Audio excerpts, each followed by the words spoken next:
Psalm number 107 tells us, let us give thanks for the Lord's goodness.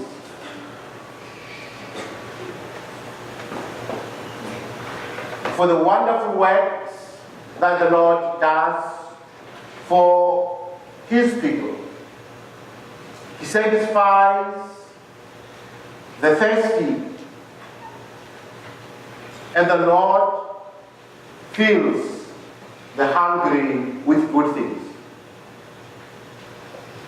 The truth of the matter is that we as God's children, we have many things for which we hunger. The gospel points us to the story in God's gospel where Jesus Christ feeds the physical hunger of those who had gathered. We too sometimes hunger for food. We as God's children, I believe we also hunger for things that feed us emotionally. And most importantly, those will be our relationships with one another and our relationship as God's children. We need each other to be fed emotionally. As God's children, we also need to be fed spiritually. In the book we have read, according to the Ephesians, the Apostle Paul prays that the Holy Spirit might come to the people of Ephesus so that they might come to know the joy of Christ within its depth throughout their whole being. I believe the Holy Spirit gives us two important gifts as God's children. One, the Holy Spirit gives us our sense of being, our meaning as God's children. But the Holy Spirit also gives us courage to face the challenges of everyday life. So those are the needs of the children of God, and I believe the Lord is the one that fulfills our needs as the gospel teaches us. What I find to be rather amazing, though, it is that when you read the text, you will think the people who gather in their multitudes will be the ones that are asking Jesus to give them the bread, to give them the fish because they are hungry, or whether the people should ask for the power of the Holy Spirit. But we find that the people are silent. They seem not to even know or understand what it is that they need. Because in the gospel we have read, Jesus simply looks at the people and he concludes they are hungry, they are in need of bread and fish, and the Lord provides for them. I think that points to something about humanity and human beings. That so many times it's either we don't understand our needs, or when we think we actually do understand our needs, we tend to mess things up. I'll give a few examples. I know here in this beautiful land of the United States of America, you do have a lot of food. When you go to the supermarkets are filled with a lot of choices of food you can try from around the world. But yet it is interesting to me that so many times the doctors and the dietitians and those who know best about our health, they tell us that we ought to eat fresh food, vegetables, organic, and all those kinds of things. But even though our shelves are full of food, they are not necessarily full of the good kind of food, right? The food that the Lord has given to us, so that that food can nourish our body and strengthen us. And many times, it is even hard to get our children to eat the food that the Lord has made, the way the Lord has made it. We have to add something to it. I think that is something about humanity. The Lord gives us what we need, but somehow we get things twisted. I believe that the Lord also gives us, each other, to fulfill our hunger or our emotional hunger as God's children. Because as God's people, we have to live in community. We were not made or created to live in isolation. We need our spouses, we need our children, we need our families, we need our community. But again, you look at the way in which God's people live their lives, we take that beautiful gift of God and we just manage to twist it a little and mess it up. I'm always amazed about how much our relationships are destroyed by the kinds of expectations we have of each other. We tend to put false expectations on what the other person ought to be or ought to do. And when our expectations meet reality, so many times good relationships are spoiled. And the other thing that we have difficulty with is forgiveness. You cannot be in the relationship with your spouse or the world or humanity if you are unable to forgive and to let go. But so many times you find that we hold grudges. You find brothers and sisters who disagreed on something 30 years ago. They are still in disagreement today. And they cannot even remember what it is they ever thought about, but they still cannot get along. So God gives us the gifts. But as God's children, we just manage to twist it away.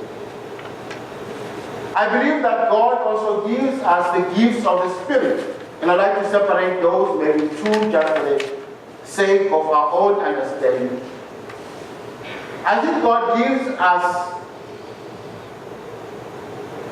the gift of the meaning of our lives. I believe as a human being, when you live in this world, it's important to have a sense of meaning. Meaning, what am I living for? Why am I in this world? What is the purpose of my life? I believe that if we live our lives without purpose, our lives become empty. And I don't think that is the way in which the Lord has made us. The Lord has made us so that our lives could have meaning, our lives could be filled. And because we want meaning, so many times we tend to go to the places where we think we will find meaning, but in most cases we do not find that meaning. And I think in our context, most of the time we think when we have wealth, when we accumulate things, that those things give us meaning. But in most cases, they do not. We think if I work hard and I build that big house, I need a 15-bedroom house with a big amount of land, I will be satisfied and happy. And yes, we work hard and God gives us that gift, and at the end of the day, you have it, but still you are empty inside. Or we think if I buy that expensive car with all those shining wheels and with all those gadgets that I need, and I will be satisfied. And at the end of the day, you have it, and you are still not.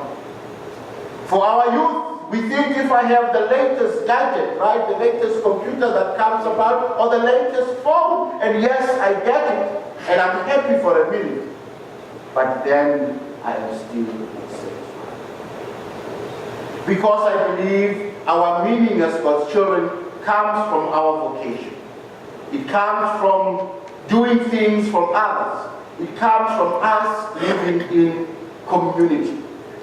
When we do things for others, we find our fulfillment. Martin Luther called this the gift of vocation. Meaning every vocation in the world was a gift of God, and it was for the purpose of God.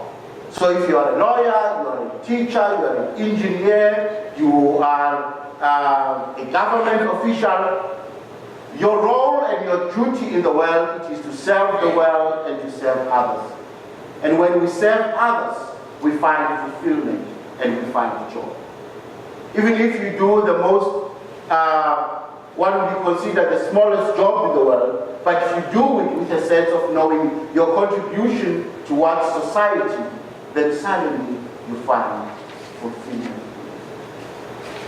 The last thing I would like to talk about, which also I believe we mess up. God gives us also the gift of courage to be able, through the power of the Holy Spirit, to be able to face the challenges that we face on a day-to-day basis.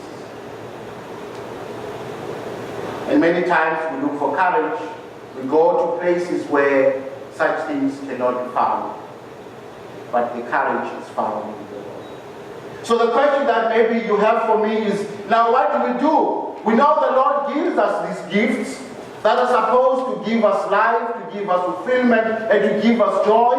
God gives us the whole food as it is. God gives us courage. God gives us community and family, which is supposed to fill our whole being so that our lives can be whole. But yet, because of human sin, we find ourselves lost. And for that we say thanks be to God. For Jesus Christ, who died for us on the cross in Golgotha, conceptions of life. How life is ought to be.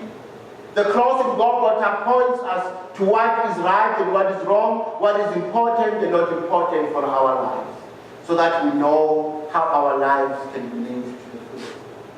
But even more joyful than that, when Jesus Christ died and left this world, he sent us the power of the Holy Spirit, which is a gift for us. It is the Holy Spirit that is supposed to guide us. It is the Holy Spirit that is supposed to lift us up. It is the Holy Spirit that is supposed to give us life. I pray that the Holy Spirit be the ones to guide us make choices for day-to-day living. Yes, there is a lot of food, but which is the food that the Lord has provided that will give me nourishment?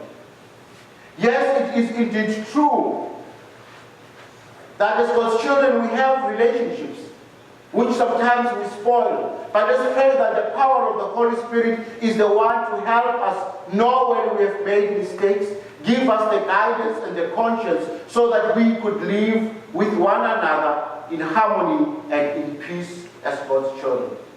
Let us pray that the Holy Spirit gives us that courage for day-to-day living, so that when we are tired, when we are depressed, when it is hard for us to wake up in the morning and put one foot ahead of each other, we can find the courage that we need. That is what the power of the Holy Spirit does for us as God's children. It gives us guidance. It helps us to know when we have made mistakes, but it brings us together as God's children and makes us one. But most importantly, the power of the Holy Spirit gives us the purpose. Why are we alive? Why are we here? What are these gifts that the God has given to us? What are those gifts for? And how we can use them for the right reasons. The Holy Spirit teaches us on how to be of service to one another. The Holy Spirit helps us to take away the cloud that impedes our lives so that we do not see the things of God. I want to give an example in conclusion.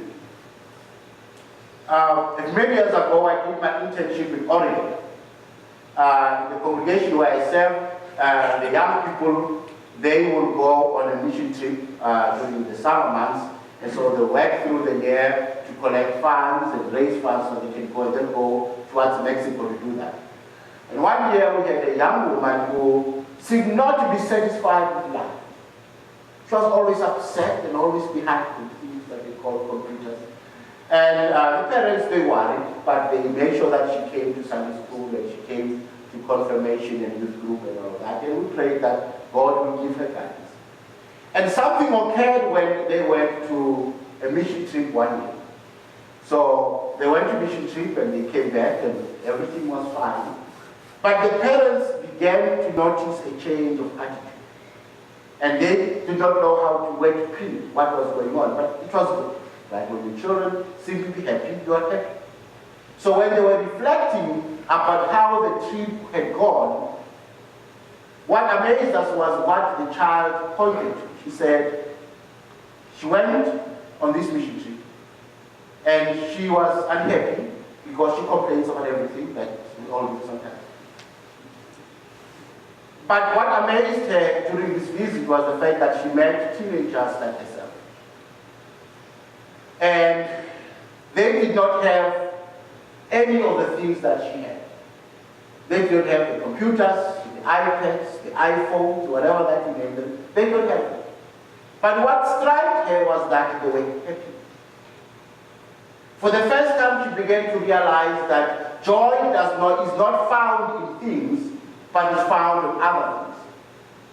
And during that time, she found happiness and joy because they were together, praying together, working together, and living together. And that gave her happiness. And for the first time, she made a discovery that I believe will give her life and hope for the rest of her life. And I believe that is what the power of the Holy Spirit does for us. Is that when we find ourselves clouded by the things of this world, that makes it impossible for us to understand that difference between what is right and what is wrong, what is helpful and what is not helpful, what it is that gives us life and what it is that takes life from us rather than give us life. It is the power of the Holy Spirit that gives that to us. So that we might be able to rejoice in the things that God gives to us to feed our souls. We can rejoice in the food that God gives to us, in the relationships that God gives to us, and in the purpose that God gives to us. It is for that reason that the psalmist says to us, let us, as God's children, give thanks. Let us give thanks for the Lord's goodness. Let us give thanks for the wonders that God does for God's people. For the Lord satisfies the thirsty, and the Lord